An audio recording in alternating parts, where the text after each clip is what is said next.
lejanos de los Estados Unidos a otros territorios y también los que están regresando a Venezuela de forma voluntaria, también dentro del plan Vuelta a la Patria, pero algunos analistas temían, se preocupaban por estos venezolanos porque decían que van a ser vistos como votos de alguna manera. Entonces, o por un sector o por otro decían, bueno, están politizando una situación humana, una situación migratoria, lo están convirtiendo en algo que pudieran ser llamados ahora como votos, estos venezolanos que están regresando a Venezuela. ¿Existe ese riesgo? No, por dos razones. La primera, que es fundamentalmente un caso humano que nos une a todos. Yo dificulto que exista un venezolano de bien que no se sienta absolutamente indignado por lo que está sucediendo afuera con nuestros muchachos y que no se sienta contento que pueda ser recibido en el país.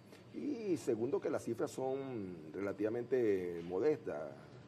Creo que no llegan todavía a unos 2.000 los connacionales que han regresado al país. Así que es una cifra que no alteraría el resultado electoral ni siquiera en un municipio. Por lo tanto, no hay que ocuparse por eso, sino insistir en el carácter humano de la vuelta a casa de esos muchachos y muchachas venezolanas que en el extranjero están siendo muy maltratados. También se habla de otro carácter político que pudiera tener esta situación de migrantes, que se habla de que se pasaría de una situación de polarización ahora a una situación de unión entre venezolanos, y dicen que eso también tiene una traducción en el esquema electoral. Pero eso es lo que corresponde. Y yo soy un convencido de que estos son tiempos en que Venezuela debería avanzar hacia una verdadera unidad nacional, no solamente por el caso de la migración, sino mucho más grave por el caso del cerco económico. Venezuela vive una guerra asimétrica que nos afecta a todos. Déjame trabajar con algunas cifras que cito de memoria. Alemania y Japón, después de la Segunda Guerra Mundial, de 4 años de bombardeo, de masivas matanzas, la pérdida de su Producto Interno Bruto no llegó al 50%. La economía alemana y japonesa se derrumbó en cerca de la mitad. En Siria, después de 14, 15 años de guerra civil, la pérdida de su Producto Interno Bruto no llegó a el 30%. En Venezuela, en los últimos 10 años, producto de esta confrontación, que son tan responsables los oficialistas como los radicales de la oposición, hemos perdido, según todos los analistas, entre 82 y 85% de nuestro Producto Interno Bruto. Es decir, la economía venezolana se ha pulverizado, los salarios han desaparecido, las familias han sufrido inmensas consecuencias. Millones se han marchado, pero se han marchado no por razones políticas, se han marchado fundamentalmente en busca de una mejor vida. Así que hoy, en las actuales circunstancias, Venezuela debería pasar a una etapa de consensos. Ayer recordaba yo en un programa al cual asistí que la única situación similar en nuestra historia fue el bloqueo a los puertos venezolanos entre 1902 y 1903 por la Armada británica, italiana y francesa. Y el presidente era Cipriano Castro. ¿Qué hizo Cipriano Castro? Llamó a la unidad nacional. Mira, el Mocho Hernández era de los mayores opositores a Cipriano Castro, había estado en armas, alzado, estaba preso y pidió que lo liberaran para ir a luchar por Venezuela. El doctor José Gregorio Hernández, San José Gregorio Hernández, pidió alistarse en el ejército para defender a la patria del ataque extranjero. Entonces eso es lo que corresponde hoy. Pero ¿a quién corresponde la iniciativa? Y yo hago el llamado una vez más, y no me voy a cansar de hacerlo. El llamado corresponde a que el gobierno de Venezuela, el presidente de la República, entienda que somos todos los que tenemos en nuestras manos la solución a este gravísimo problema. Un llamado a la unidad nacional, a consensuar política, a entendernos en áreas fundamentales y a darle la mayor atención a los gravísimos problemas que sufre el pueblo de Venezuela.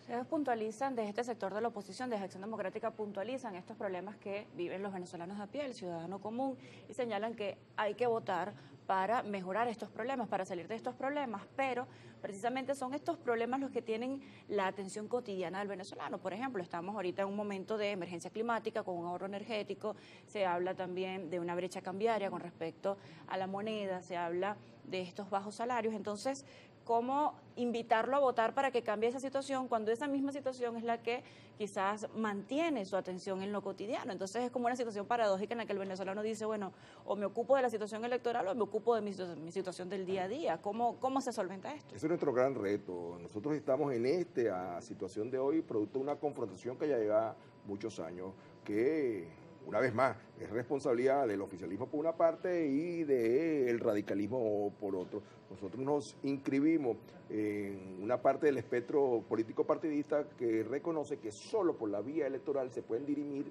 pacíficamente nuestras diferencias por el poder. El que hoy esté en su casa y enfrenta los problemas que tú señalaste, además, de una manera muy light, porque los problemas que se enfrentan son realmente dramáticos. ¿Qué hacer un pensionado, un jubilado, cuando dentro de unos pocos días vaya a cobrar su pensión de 130 bolívares? ¿Qué hacer con eso? ¿Qué hacer un asalariado de la administración pública? 4,5 millones son que están en salario mínimo. ¿Qué hacer aquellos que van a un hospital y no encuentran insumos? ¿Qué hacer con quien va a una oficina del sector público y encuentra que apenas está trabajando unas pocas horas a la semana? La solución es electoral. Hay que votar, hay que escoger a los mejores, hay que escoger a aquellos que garanticen que podamos gobernar conjuntamente y en paz, el gobierno nacional, el gobierno regional, los gobiernos municipales en su momento, y sacar este país adelante y que podamos frente al mundo presentar una posición común en cuanto a los grandes problemas de Venezuela, entre ellos el más hoy, yo no tengo ninguna duda, es el económico, y entre el económico tampoco tengo una duda alguna, es el de los ingresos, es el de los salarios, es el de los sueldos, es las jubilaciones y pensiones. Ya viene el 1 de mayo, yo me pregunto, ¿qué va a pasar? ¿Merecen o no merecen nuestros trabajadores, nuestros pensionados jubilados un aumento significativo que le permita vivir decentemente? No, lo merecido nunca ha estado en discusión. Con respecto a ese panorama electoral, el día de ayer, el Partido Socialista Unido de Venezuela anunció los nombres y ellos cumplieron rigurosamente los pasos de hacer asambleas, de hacer postulaciones, luego de seleccionar estos nombres. Bueno, algunos nombres fueron ratificados, ya están en ejercicio de algunos cargos públicos, no directamente en gobernaciones, pero algunos sí están allí ratificados, otros nombres son nuevos, pero están haciendo, como quien dice, la tarea de cara al próximo 25 de mayo. ¿Cómo va esta unión, estas candidaturas unitarias por parte de estos sectores opositores? Yo no voy a hurgar con el dedo en el proceso del PSUV, pero en este país donde todos nos conocemos y donde todo se sabe, conocemos suficientemente cómo fue el proceso de consulta y conocemos también cómo anoche muchos de los que fueron privilegiados en la consulta estaban disfrutados en sus casas porque no fueron seleccionados. Pero bueno, es un problema de ellos. El nuestro es el que tenemos que atender. Nosotros estamos trabajando arduamente y esperamos en las próximas horas, porque además tenemos que hacerlo, pues, las inscripciones son la semana que viene, definir nuestros candidatos no solamente a gobernadores, sino también a diputados de la Asamblea Nacional, que es importantísimo, y a los consejos legislativos regionales. Por cierto, yo no hago una valoración personal, nunca lo he hecho con respecto a ningún adversario, porque enemigos no tengo, opositor, oficialista. Pero ayer, además no lo disimularon, los que se presentaron, hombres y mujeres que estaban allí, que desde el punto de vista personal no tengo ningún cuestionamiento, se seleccionaron y se presentaron los candidatos del oficialismo, los candidatos del gobierno, los candidatos de una manera de hacer política y de gestionar, que son las que nos han traído aquí, los candidatos de una política de confrontación, de enfrentamiento que ya tiene más de 25 años, los candidatos de una manera de gestionar que han arruinado al país. Así que cuando usted vaya el 25 de mayo a las urnas, acuérdese de quiénes son los responsables, qué política es responsable y qué gestión es responsable de la dramática situación que hoy vive el pueblo venezolano. Pero sigue estando el reto en la oposición de tener candidaturas unitarias, porque hablaba de que, bueno, quizás desde el Partido Socialista Unido de Venezuela, usted decía, bueno, quizás algunos fueron seleccionados a dedo, quizás quienes están molestos porque participaron en la consulta están allí en sus casas molestos, pero de alguna forma, bueno, quedan rezagados. Pero en el caso de la oposición, cuando no se logra un acuerdo unitario, hay quienes van por fuera, quizás en algunas candidaturas. Entonces, sigue estando el reto de cara en la oposición de llegar a acuerdos que permitan tener una candidatura fuerte. Que tengamos la suficiente racionalidad para entenderlo y aplicarlo. En las elecciones pasadas, últimas, regionales, compitieron 35,000 candidatos opositores por 5,000 posiciones.